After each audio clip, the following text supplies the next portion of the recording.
Goals update. Check the goals section. Instead of jumping into a bus and sign a portal by yourself, you and your crew tried to get verified together, hopping to get a free gift. You all jumped, but the portal was too small. Each one of you got a hand or foot in, and your bodies were temporarily split between different dimensions. Wow.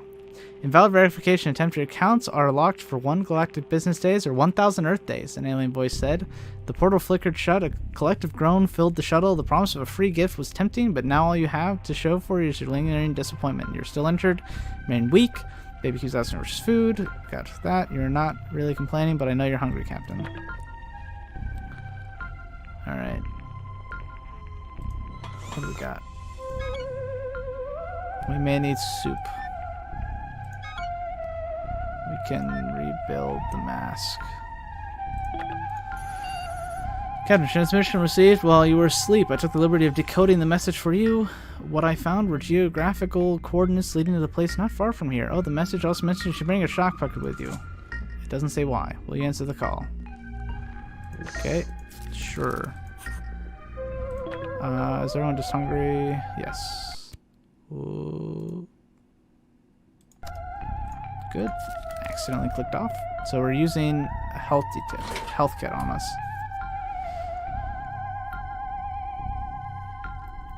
No longer rendezvous. Bring back a sock puppet to transmit coordinates achieved. Await contact. All right. You approached the location, held up the sock puppet on one hand, and exclaimed, "I come in peace." A small metal figure stepped out from behind a rock. Her name was Sheila, and her disappointed look made it obvious she was expecting someone else entirely. Alas, you are not a handsome young robot named Dumbo. Sheila, or easier on the human ears and eyes, Sheila, I figured it out. I'm pretty smart. Laments a glitch that occurred in her programming, making her fall in love with young Dumbo. Despite both of them already having different companions assigned by the planet's system, Sheila believes Dumbo's programming is not flawed, and he cannot return her feelings. You seemed really moved by this tragic love story. Me, not so much. Hungry, healed injuries, luckily managed to piece yourself together, no longer weak.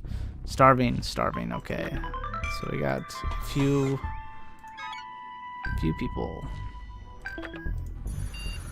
Well, this night just got interesting. A nightmare wakes you up as you adjust your eyes to the darkness. You suddenly realize that you're not alone. You can make out a silhouette of a person in the shadows. It's motionless, but seems to be staring right at you. You can't ignore it, Captain. What do you do?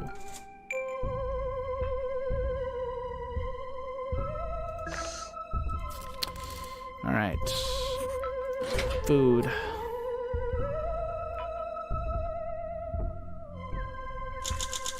That was a fun night, Captain. When you woke up, you noticed someone standing in the shadows. The figure didn't move. It just stared. Terrified, you used your lighter to see the mysterious visitor clearly, and believe it or not, your worst nightmare turned out just to be a mask hanging from a coat rack.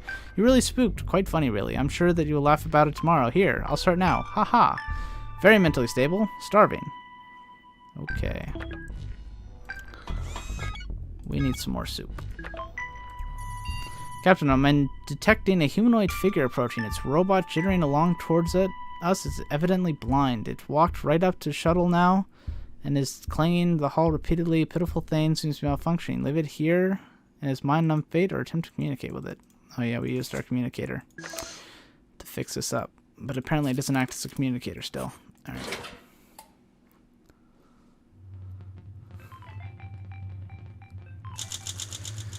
Just before we shut the door, after taking a look at the robot, still moshing at the hall outside, its vice-like grip clutched onto the airlock handle, the droid pulled the door open with incredible force and then walked in the cabin where it began knocking into the walls and crew while screaming in binary. It didn't seem to want to hurt you or anything. This morning it woke up from its stupor, left clutching its head unit. Must have been the morning after the night before. Yeah, that's how that works. But sleepless night along with your feet. The image of the robot standing at your feet as you slept left you and the crew more on edge than ever. Baby Kennedy's look alert. Crafting complete. We got soup. You're not hungry. There you are hungry. Okay. So we're going to run out of food here. A traveling robot entrepreneur happens to be passing near a shuttle. He offering you to take advantage of something he calls the Reconfigurator, an energetic, stoic enhancer. You are certainly intrigued, twisting his well-groomed mustache. The robot tells you you can increase your brawn or nimbleness. We're already pretty flexible. We're average strength. Alright. It's likely just gonna, you know, take away our strength. You entered the reconfigurator in the hopes of increasing your strength, and as you stepped out of the contraption, you indeed felt mightier. However, unfortunate side effect is you started behaving clumsily and felt slower than before. You tried to protest, but the robot packed up his machines with a single press of the button and sped away, shouting, "Sorry, no refunds." You managed to pick up the nearby boulder and throw it at the robot, but you missed by a country mile. So we're a little bit stronger. "What's your favorite thing?" Baby asks you. "This is mine," he said, reaching into his suit collar and producing a little toy superhero branded the Soviet Soccer. He says it's the only toy his parents let him have when he made him, imagine it was all American. "What's yours?" That's seen suspiciously around the cabin. Is he harboring a secret? As far as you know, the only thing they care right now is your onboard DIY equipment. Okay. We're gonna have to recycle the mask to get some more food.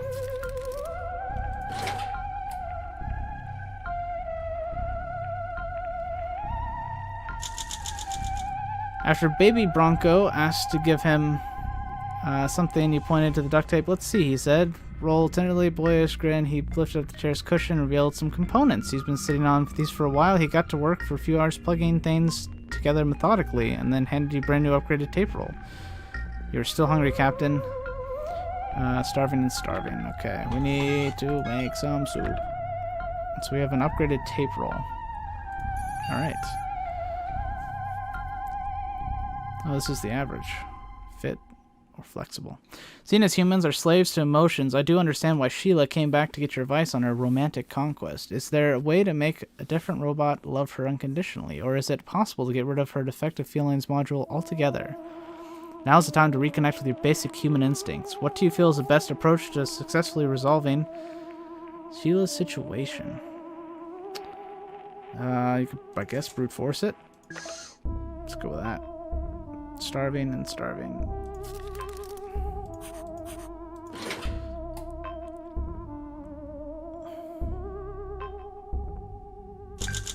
Together with Sheila, you decided that a best defense is a good offense. You promised to help her with a similar glitch in Dumbo's programming. Perhaps this will allow him to reciprocate Sheila's feelings. I have to say, Captain, this isn't the most ethical decision, especially considering that the society already has matchmaking rules in place. You might want to start looking around for spare tools and parts. I'm sure Sheila is going to need a few things to complete the procedure. Crafting complete. Soup. You are starving, Captain. Better grab a bite.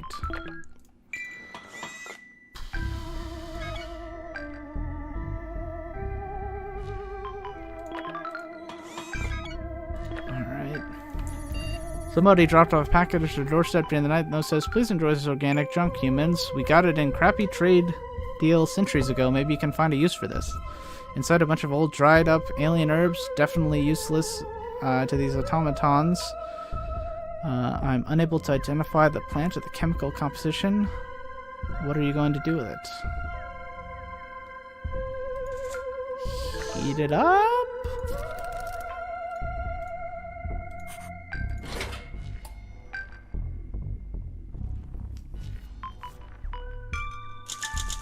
The crew liked the smell of the herbs, so he lit the leaves fresh in the air inside the shuttle. Everyone sat on the floor for hours enjoying the sweet-smelling smoke. The crew agreed, made your mind so clear, and that the colors were so much sharper than before.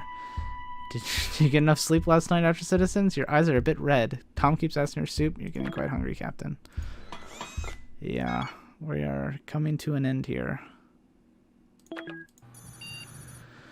A metal detector is showing a piece of ancient robot technology buried a few paces from the shuttle. I don't know how it's possible, but it's a coffee maker. A fancy one. Do robots even drink coffee? Anyways, the coffee maker is buried too deep, so you could probably get to it with your bare hands. And it still seems to be functioning. Worth a shot!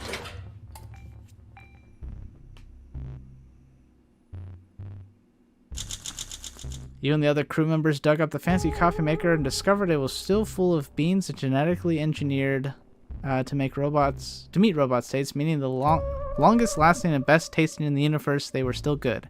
You sat and shared the most amazing cup of coffee of your lives, philosophizing for hours about how the robots were able to perfect this once exclusively human art form. You could use some more rations. Yep, complaining, friend, soup, yep. Oh, you're glad, huh? Now you're glad. Alright. Ugh. We're gonna have to recycle something. Baby looks a bit upset, Captain. He says that he feels sad. He does exercise, but that's not easy in the shuttle, whether he was in prison gym or occasionally attending football practice. Exercise was always an escape for him. He says that one of the few things his parents would let him do is visit the gym. Suddenly he looks sharply and begins hopping up and down. He asks if he can press you like a barbell. Probably one of the stranger requests you'll receive on this trip, sir. Sure, you're going to be dead in a few moments anyways. Day 30. You agreed to let Baby turn you into a barbell. Ideal, Cap, he wheezed as you watched the ship ceiling approach and recede repeatedly. After Baby used you for a big session, he put you down carefully. Okay, Cap.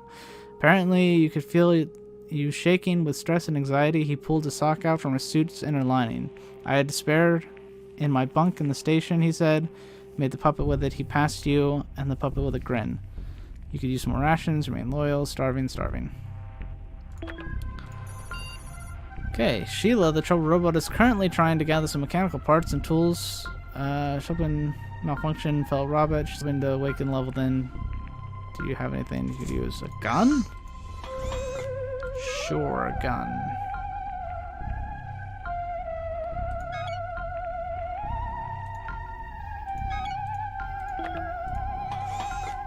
Oh boy.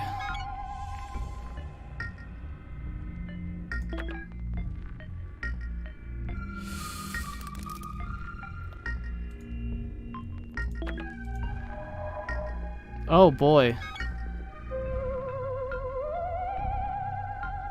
Oh gosh. Oh no. I completely forgot expeditions in this game. So I screwed ourselves.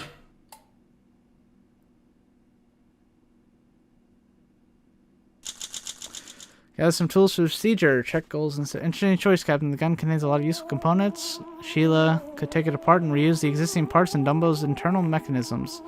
She seems certain she can find a use for it. I've warned you though, Captain. These parts need to be handled with care. Let's hope Sheila knows what she's doing, Captain. You should know this could be seen as interference with society's matchmaking rules. The fully objective system has already assigned other robomates to both Sheila and Dumbo. You know that you can count on this process being reliable, seeing as it's fully automated and devoid of any emotion. Alright. Sir, Baby Bronco has a strange mood, and all day you finally decide to ask him what's up, Cap. No one's ever trusted me with anything but muscles. All I hear now is I'm just brawn. My parents used to say I always strong-armed myself into more trouble than it was worth, Cap. He whispered, am I a liability? No. But you're also gonna be dead, so...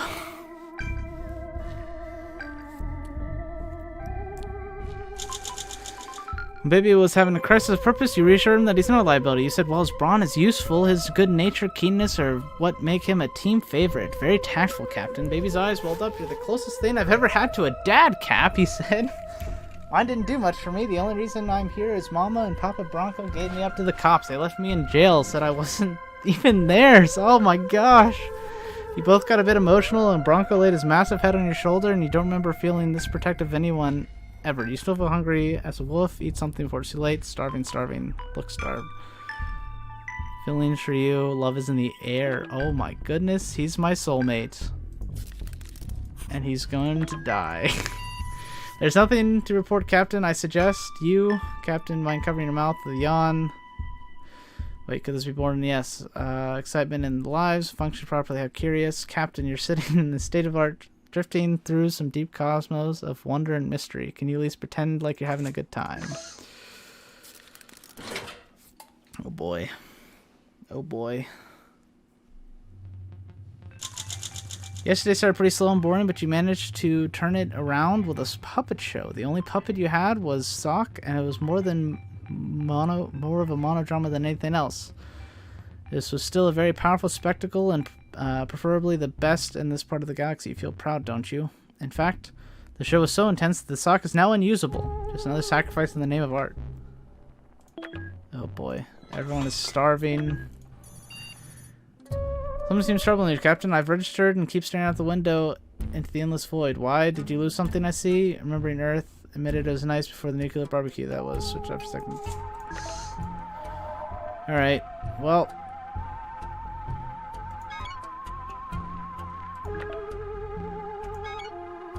Good luck.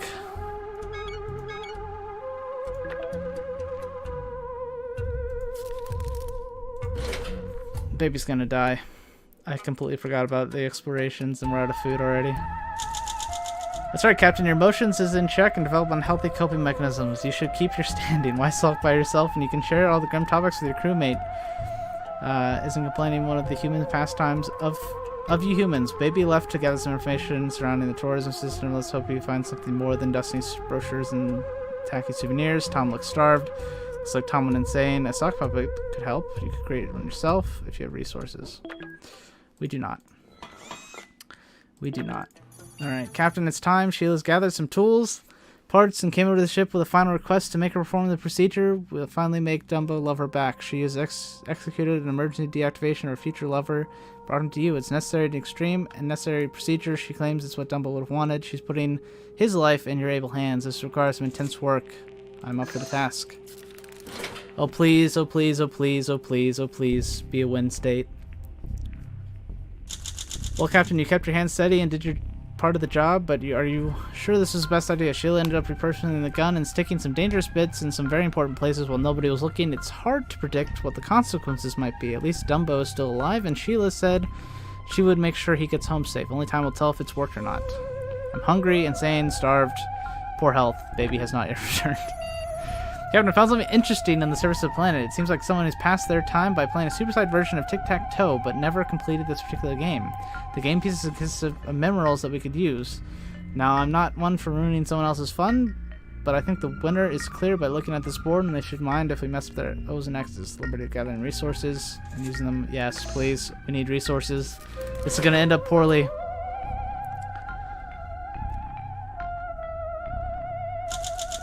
Dismantling the supersized tic-tac-toe game in progress was a success. Whoever abandoned it was nowhere to be seen and returned with a hefty load of minerals.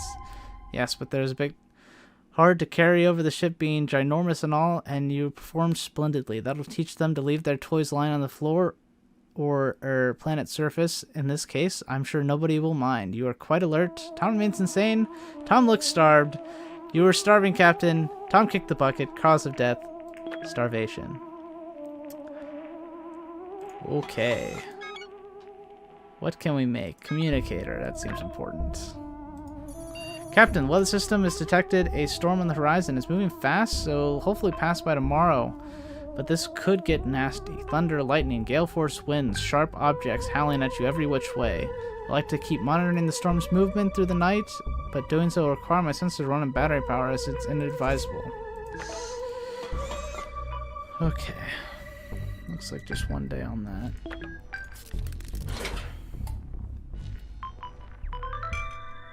I have a feeling that baby's not coming back.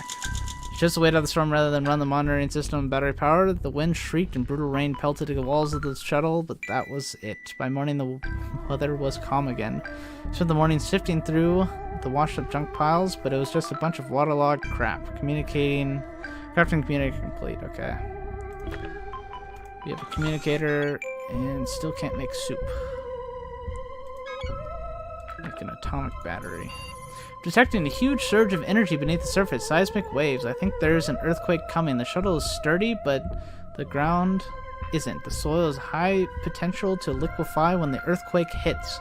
There's a better patch of rocky ground a few yards ahead. You could use the shuttle's thrusters to scoot onto it, but if you overshoot, you'll likely be even worse than you are now. Will you attempt to maneuver? Of course. We got this.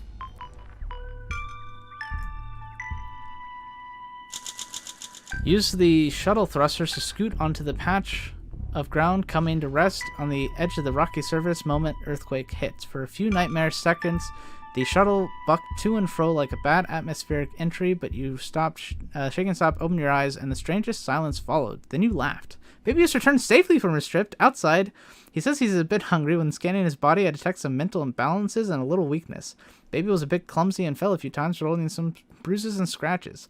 The outpost was mostly empty, save for a bored, dusty robot, and Baby gave a few power cells as a welcome gift. The dusty center employee explained the Baby a series of bored beeps and distorted words the way of the museum and library. On his trip to the outside, Baby found a working battery. Who scattered all the cans this far from Earth? Weird. Anyways, Baby found some soup outside. Baby said the place was a little neglected and almost empty, save for one rusty employee, and tourism industry isn't exactly booming on this planet. Alright. Okay. So we got some food. That's lucky. I am a machine. The machines cannot hear voices. The voices that I'm not hearing right now are getting very loud. Though, oh, you hear them too. My weight sensors are picking something up as well. Two-dimensional species. That explains why my camera missed them. Quite vicious, I gather. With one decisive yell, the voices are approaching fast. The air inside the door looks very empty, yet very hostile all of a sudden. How will you defend us, Captain? Lighter. Okay. Let's both have some food.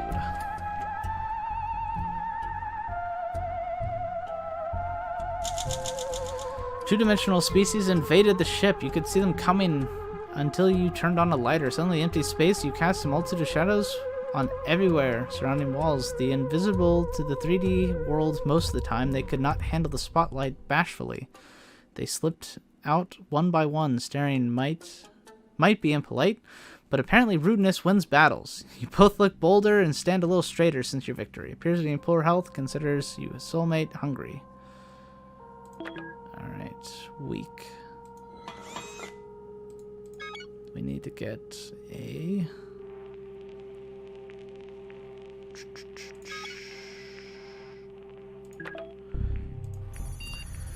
Sir, something is seeping into the shuttles. It looks like a trickle of iron fillings. Could it be nanomachines? Outside the shuttle, a track of bright, vital flowers and clean soil leads away into the distance. The nanomachines are pouring in and pulling on the floor, sliding in various directions. This is a high-risk situation. So I continue letting them in? Yes.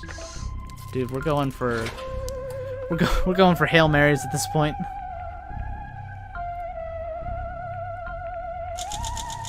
Wow. Okay. The cabin nanomachines entering was becoming torrent pulling. You decide to wait and see what happened. They begin pulsing, huge simmering mound, taking the shape of a human. After a few moments, you begin sliding away, and their place is a new crewmate, Megan Mann. While we're a little suspicious of this nano-cloned human, they seem entirely cogent and are willing to help. Another pair of hands, but another mouth to feed. You could use some more rations. Okay.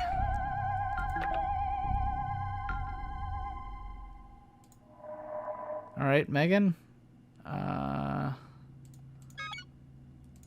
Go to the library.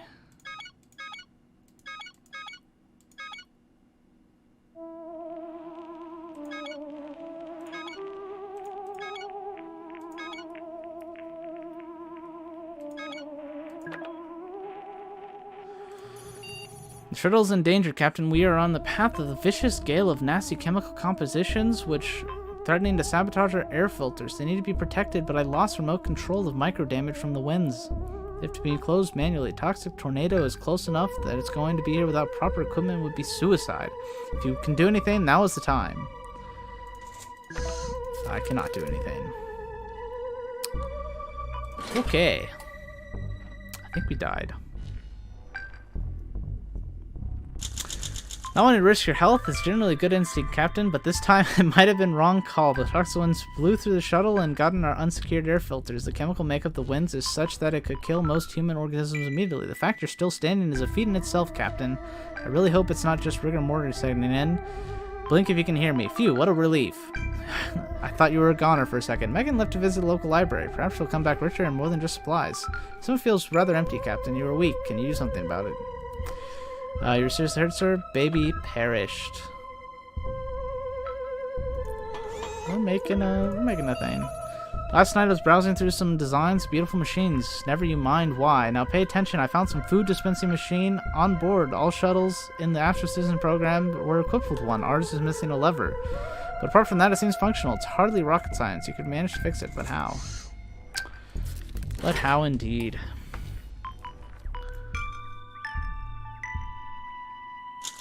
I held a vote when you were asleep, and I won. 1-0. Vending the machine and I had to go. She would have driven me in crazy with a limited program and constant food queries. There's no reason for you to be mad. She was giving up the soup rations to you, either. If you look through the airlock, you can still wave goodbye as she floats away. Of course, if you're unhappy with the assortment of machines and populate the ship, you're free to file a complaint form. No THX 1138. Your objections will be considered as soon as you reach a new home world, you ungrateful. You should really do something about your wounds, sir. You appear to be weak. You no longer seem alert. You are starving. Got one more day on that. Looks like we have a leak. The sprinkler system went haywire. Now everything is getting wet. You need to do something before supplies gets wet. Act fast. There's no time to waste. You need to cut off the piping, main valve temporarily. Okay, you're a genius. And we will.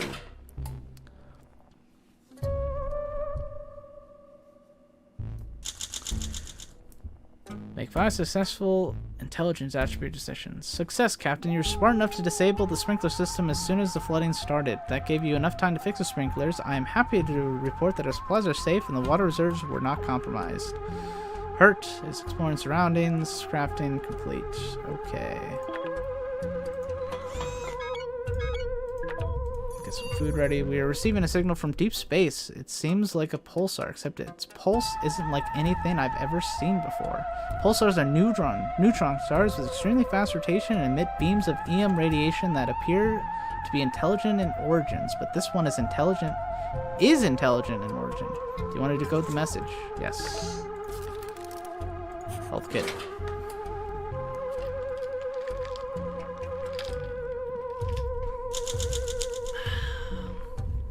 Okay.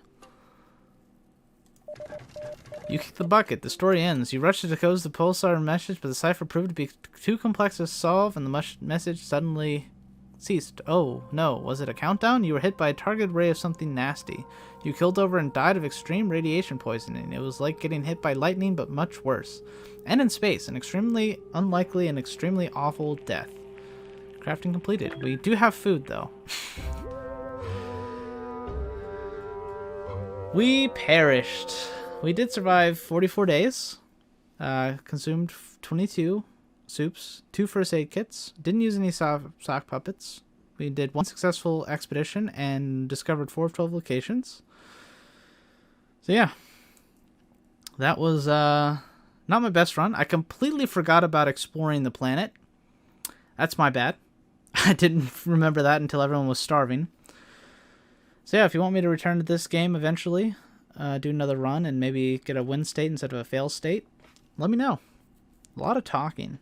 So hope everyone enjoyed this final little complimentary series to XCOM. And yeah, gonna take a couple weeks off, do a theme week, couple weeks off, and then start XCOM 2 and a couple other complimentary series to XCOM 2. So I think that's it. I think this takes us right back to the menu. Takes us to a loading screen, at least. Yep, no credits. So that is it for today. And as always, thanks so very much for watching.